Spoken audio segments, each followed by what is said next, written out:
Hey viewers, welcome to another game of the Casual Pro Gamer.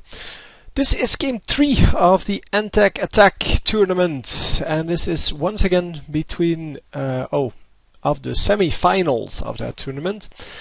And this is between TSLHyuN as the Zerg player and ESCmonchi as the Protoss player. So this is game 3.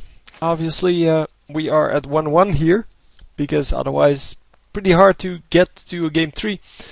So yeah, all to play for here, and yeah, let's hope we see a good match. So for this first part, once again, we are just going to build up. We are going to see a pylon at the front, and once again a fast expansion incoming. The probe going to run all the way to the other side of the map, and yeah, this overlord obviously doing the same thing. They already know where the opponent is, so it's pretty easy to scout. Obviously I like that very much because of the reduction of randomness in that in that regard.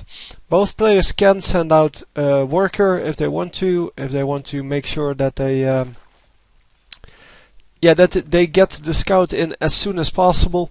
And because you know where the opponents are, it's not based on a random decision that you cannot really oh, wow, he's trying to block this one patch, because as long as you're mining on it, none of the other workers can mine on that.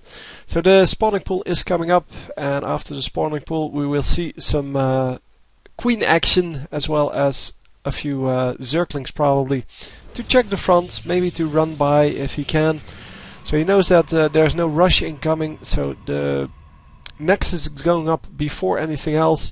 Then we will see some forge and yeah, gateway, and then well, probably need 2 gateways, or gateway and a pylon, of course. And then here, this is where the gateway will fit, and then a cannon somewhere, probably here somewhere, to prevent the run by. And then only this gap is open. You will put a zealot in there and everything will be fine. Okay, over there, that's cool too. Now the gap is over here, same difference. And where is the pylon? The cannon going down over there, making sure that he can see this whole region, which makes it virtually impossible for these Zerglings to run by. There are 4 Zerglings incoming, and he is probably going to either block with a probe or just put a pylon in there. Pylon is the safer option, because the cannon is far from up, so the probe would get owned. Loses 25 minerals on that, but that is way better than losing a probe. That's not even close. So his probe is going to retreat to his base, and going to probably mine after placing down the cybernetics core. So the cybernetics core is going to make sure that he can build stalkers really quickly, because stalkers are really good against the roaches, and well, a lot of Zergs will go for roaches. So production tab, then we see a new hatchery coming up. That's over here, and we see 3 bases versus 2. Therefore this base is far from saturated. This base is well, very well saturated actually. And yeah, the same here, not saturated. And this one is. So we're equal. We have a transfer of 3 drones over here, 4 drones actually over here, and a 5th one coming out, and he's going to saturate his bases a lot sooner than the Protoss player, but he will need to use those larvae in time to create his units. So it's 35 to 29. The Zerg has the potential to build a whole lot of drones at the same time after he pushes, for example. So after pressuring the enemy base, he can, and he knows for sure there's no counterattack incoming, then he can build a whole lot of drones and get ahead in the economy like that. But for now, he is building a roach warren. As I said, roaches are very common in this matchup because they are decent versus stalkers. They are very good against the zealots, and of course they have this incredible regeneration that some players will actually use. So a Stalker and Zealot coming in. They're going to attempt to kill the Queen, and that is for now not working very well. The Zealot getting heavily damaged, the Stalker still at full health. Lost a little bit of shield there, and another Stalker incoming, so getting really aggressive here. And this is exactly what we like to see, of course. A couple of Zerglings coming out to try to see where the enemies are. They see that there are two Stalkers and a Zealot incoming. And the Roaches now coming out. The Roaches are going to do some damage. There goes the Zealot. And yeah, the Zerglings and the Roaches a lot slower when they're off creep. That's why you can spread the creep as much as possible. But a large number of these Roaches out now, 8 of them straight over here. And then we have some Zerglings coming out as well. So yeah, all in all, good deal. 14 Zerglings, 8 Roaches and 3 Queens. The 3 Queens are obviously not offensive units, but they can defend your bases if they need to. And he's going to scout over here. We'll find this pylon, I feel. Oh, he only found that one. No, he didn't see the other one. So that is going to go up, and that's going to provide the Protoss player with a very short resupply route of his army, as long as that isn't discovered.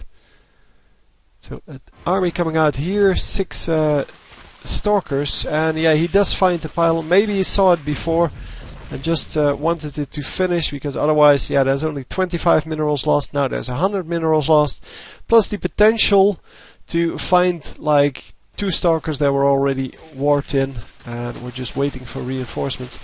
So the destructible rocks going down, making it easier to defend or to run his army between the 2 bases to defend, and that makes his distances a lot smaller than, well, the distances on the other guy.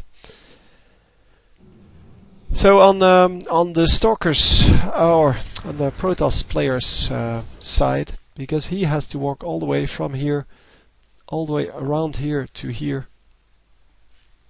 harass the 2. No, actually, no, from here all the way over to here. Of course, the Zerg player has a lot of vision with these creep tumors, because creep tumors do give you vision.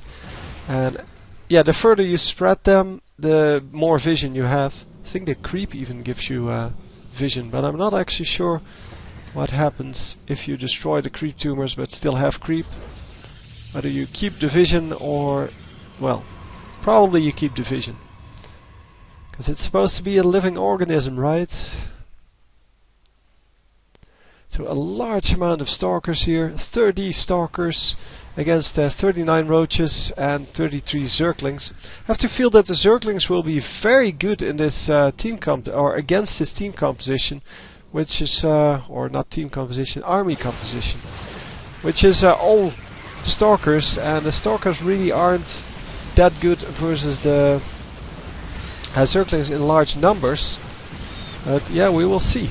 The engagement here, I think the Roaches will take this, but yeah, the Stalkers of course blinking away, and that makes it very hard to snipe them off.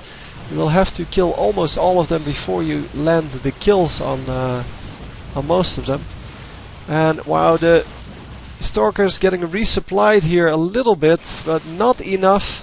Going to take down this pylon, and the second pylon will actually warp in some Zealots and a few Stalkers coming in. And here we go, the Stalkers now outnumbering the Roaches. And yeah, the Stalkers are all really low health though. Yeah, we can't really see that, but now we can see it a little bit better. The Stalkers are all low health, and they are not going to win against these Zealots. Now, come on. These Roaches, the Stalkers just too low health, and yeah, he has to give up. Nice attack though. But a brilliant defense, lots of Roaches being produced, and yeah, after losing that army, nothing else he could do. So yeah, the Stalker's really good, but you really need the Zealots to, well, kind of tank the damage a little bit and to keep these guys at base. Yeah, at bay, sorry. And yeah, he didn't have anything except Stalkers. yeah, well, that was it. So it seems that ESCmonchi will move on to the finals, and we will see him back. So anyway, I hope you enjoyed, and I will see you next time. GG.